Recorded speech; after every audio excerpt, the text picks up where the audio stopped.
ओम शांति। इस अव्यक्ति मास में बाप दादा ने हमारी स्थिति को अव्यक्त बनाने के लिए अंत में यही प्रेरणा दी कि बच्चे निराकारी भव, निरअहंकारी भव, निर्विकारी भव। अर्थात हमारी स्थिति में निराकारी स्थिति हो, वाचा में निरअहंकारी बनना है और कर्मणा में निर्विकारी बनना है। और सारे इस आध्यात्मिक ज्ञान का सार यही है कि अपनी मनसा वाचा और कर्मणा कितनी श्रेष्ठ और दिव्य होनी चाहिए। मनसा में निराकारी स्थिति लाने के लिए आत्म अभिमानी बनना और आत्म अभिमानी के साथ साथ अपने अनादि सतो गुण स्वरूप में निरंतर स्थित रहना। हर कर्म करते समय भी निराकारी स्थिति में रह करके कर्म करना, अर्थात आत्मा के सातों गुणों की ऊर्जा नित्य हर कर्म में प्रवाहित रहे। तभी तो जब हम बाबा की याद में बैठेंगे तो सहजता से हम निराकारी स्थिति में, उस अनादि स्थिति में स्थित हो सकेंगे। और धीरे धीरे हमारे संकल्पों में इतने धैर्यवत हम बनते जाएंगे, संकल्पों की गति एकदम शांत होने लगेगी और समर्थ स्वरूप में हम स्थित हो जाएंगे। भावार्थ यही कि स्थिति में निर्विकल्पता सिर्फ न हो, निरसंकल्पता भी सहजता से हम विकसित कर सके। साथ ही साथ वाणी में निरअहंकारी, क्योंकि आज वाणी के माध्यम से हमारी बहुत ऊर्जा व्यर्थ हो जाती है, क्षीण हो जाती है।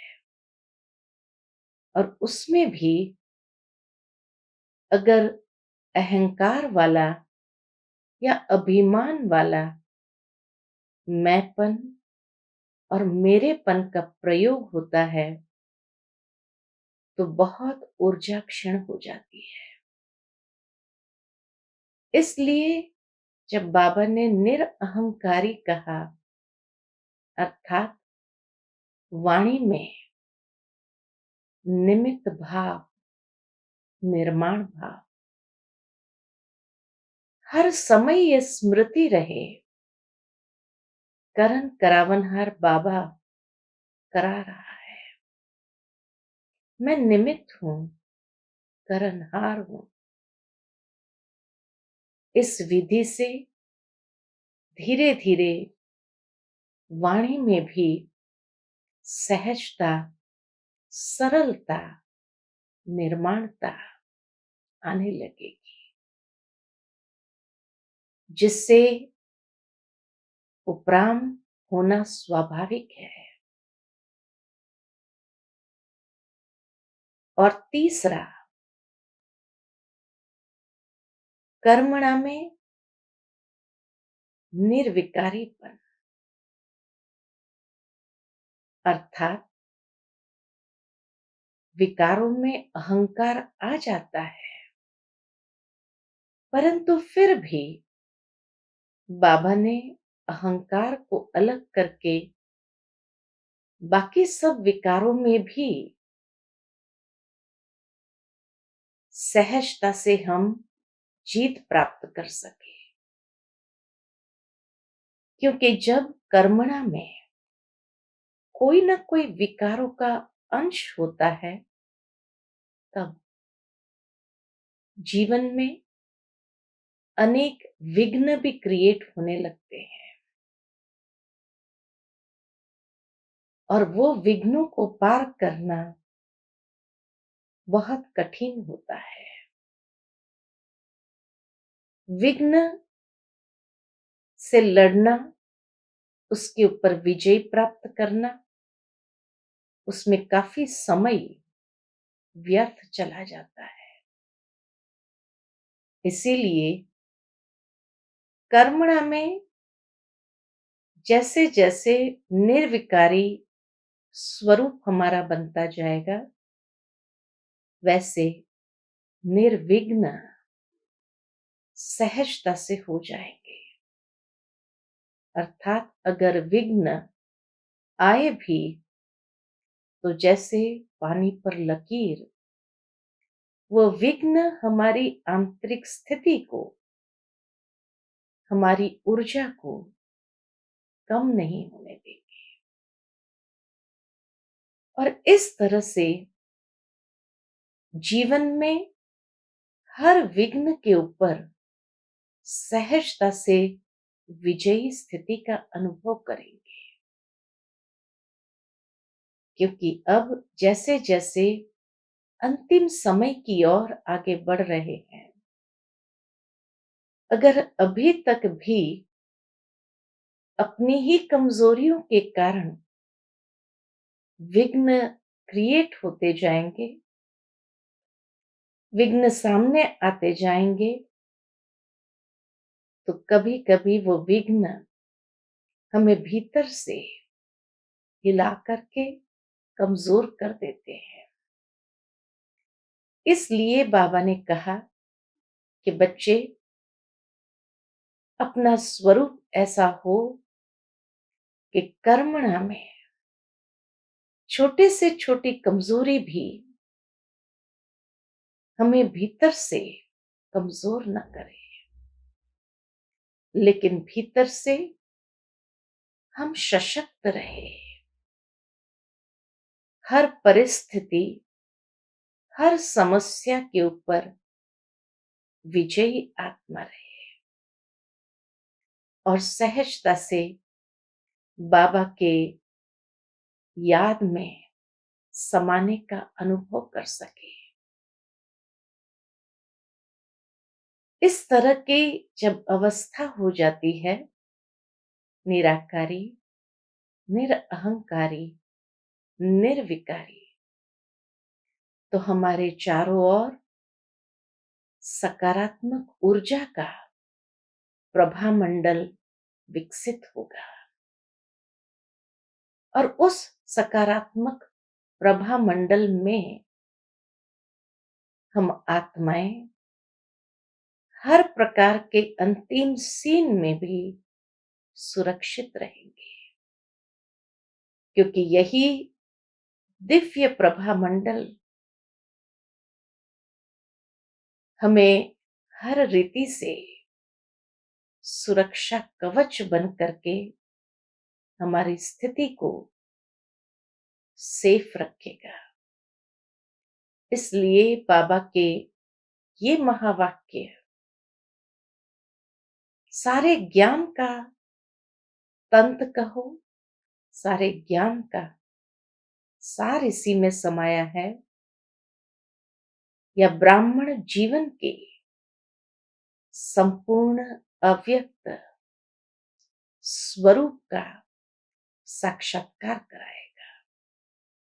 क्योंकि एक तरफ हम दुनिया में देखते हैं मनुष्य कितना देह अभिमान वश हर कर्म कर रहा है, अनेक विकारों से ग्रस्त है।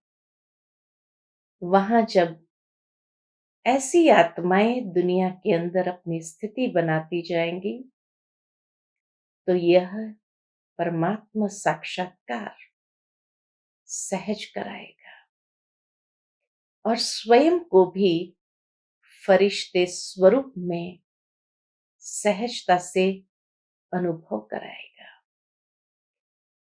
तो थोड़ी क्षणों के लिए चलते हैं इसी याद के अभ्यास से और अपने अनादि स्वरूप को स्पष्ट करें।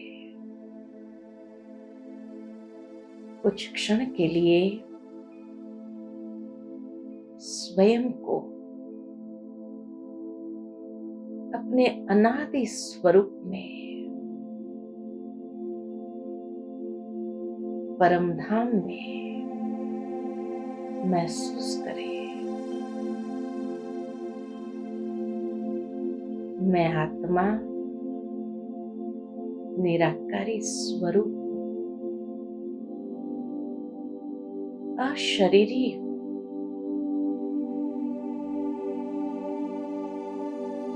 परम धाम में इस निराकारी स्वरूप में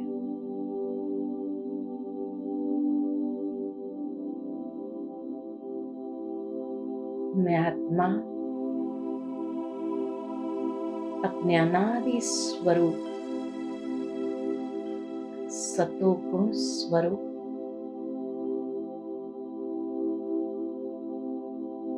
मेरे चारों ओर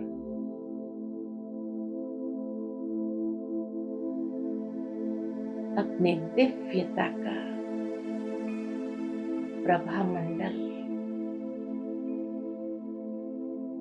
फैला हुआ है।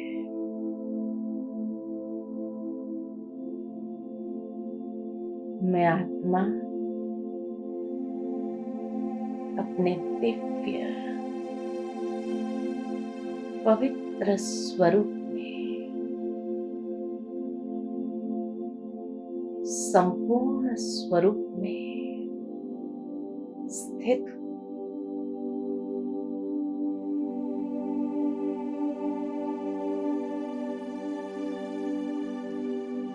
यही पवित्रता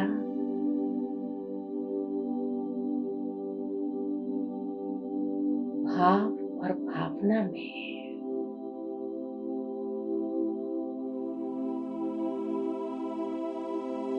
शुद्ध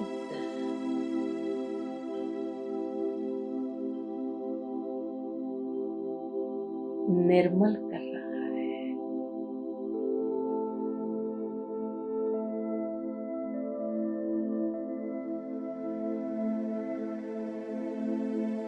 जैसे जैसे व्यक्त वतन में आती हूं, निर्मल भावनाएं प्रवाहित होती है।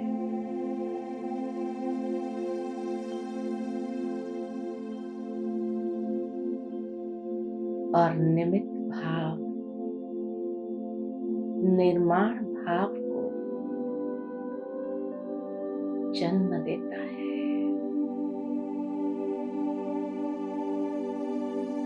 करण करावनहार बाबा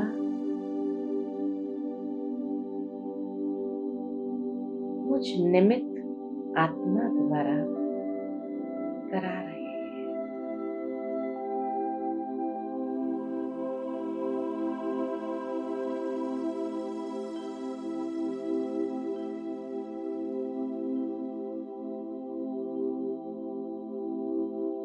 और कर्मणा में धीरे धीरे मैं निर्विकारी स्वरूप में स्वयं को देख रही हूं। बाप समान संपूर्ण अव्यक्त स्वरूप में